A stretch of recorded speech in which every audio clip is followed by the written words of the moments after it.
Réplica do Grupo Parlamentario autor da proposición. Señora Adán, ten a palabra.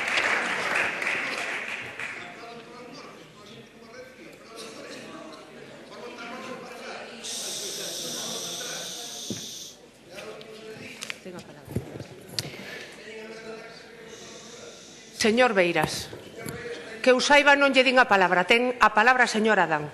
Señora Adán. Gracias, presidenta. Eu quisera saber por que motivos o Partido Popular non vai a votar a favor desta proposta de lei, porque estive moi atenta e non son capaz de adiviñar que culpa teñen os anteriores para non votar cara ao futuro por unha lei que millora as condicións de vida das persoas.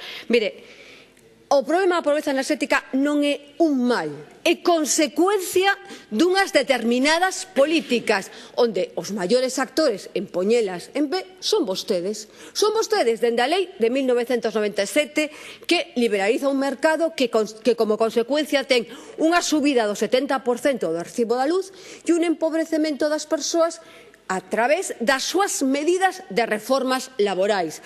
Esa é a realidade. Vostede aquí non recordou os niveis de paro que sufre Galiza e que, polo tanto, as persoas non poden pagar a factura da luz. Tomo boa nota.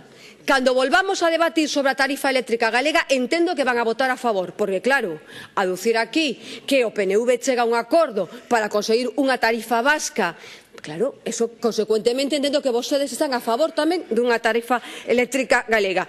E sobre o tique eléctrico, mire, o tique eléctrico ten unha virtualidade. Sabe canto lle costaron a Feijóo as últimas campañas para a Consellería de Industria? Cerca de 2 millóns de euros nos últimos 2 anos. 2 millóns de euros para convencer os vigueses e viguesas de que o hospital privado de Vigo era público. E xa non falemos das campañas de natalidade, que tamén, moi adicta a Conselleira de Benestar a esas campañas. Van 2 campañas e con un gasto de máis de 1.400.000 euros. En cambio, o tique eléctrico saliu moitísimo máis barato, por 600.000 euros, e previsiblemente 1,5 millón o vindeiro ano tivo moitísimas páxinas dicindo que loitaba contra a pobreza enerxética, con un tique que xa foi aquí descrito como 45 euros cada semestre, é dicir, nada. A pregunta é a seguinte, señores e señoras do Partido Popular e ao Goberno ausente. Aumentaron ou non aumentaron os fogares galegos con dificultades para pagar a factura da luz? En concreto, un 34% nos últimos anos. Que medidas adoptou o Goberno galego? Adoptou algunha medida para que hoxe, se lle comunica a unha persoa que ten un corte de suministro eléctrico, eso non se realice? Adoptou algunha medida? Non. Polo tanto, esta lei é absolutamente millorable en trámite de ponencia. Se poden incorporar as emendas que queiran e, por iso, agradecemos o voto favorable de todos tanto o Grupo Mixto, a Alternativa Galega de Esquerdas, como o Partido Socialista. Por que motivo non vota o Partido Popular en contra da pobreza enerxética? Por que vostedes non queren realmente acabar coa pobreza enerxética? Simplemente porque son cómplices das eléctricas, nada máis. Mire, non me veña con absolutas terminoloxías. Vostede, e aquí coñece perfectamente todos os estudios que falan de pobreza enerxética e de vulnerabilidade enerxética. Son dous conceptos moi semellantes. A súa diverxencia non é unha diverxencia política, unha diverxencia para realmente atallar os problemas, senón da academia. E non estamos na academia. Se queren, outro momento, debatimos a respecto de por que se están utilizando esos dous conceptos. Mas o que entende a xente que lle están cortando a luz é o seguinte.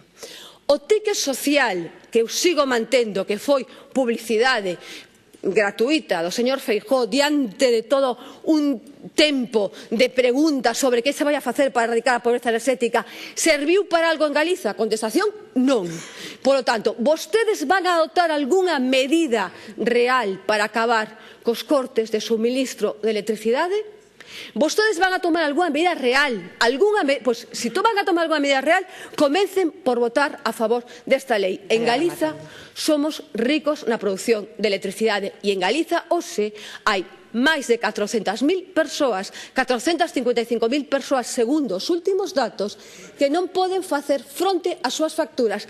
Chame a vostede pobreza enerxética, vulnerabilidade, indixencia, como queira. O certo é que o que entende a xente que as persoas non poden pagar o recibo da luz e, en cambio, as grandes eléctricas siguen a forrarse. En cambio, a reforma do ministro Soria sigue a facer crecer o recibo da luz. Mentres tanto, o Goberno galego, cómplice do expolio enerxético de Galicia e da pobreza enerxética. Van a vostedes votar que non alá a súa conciencia.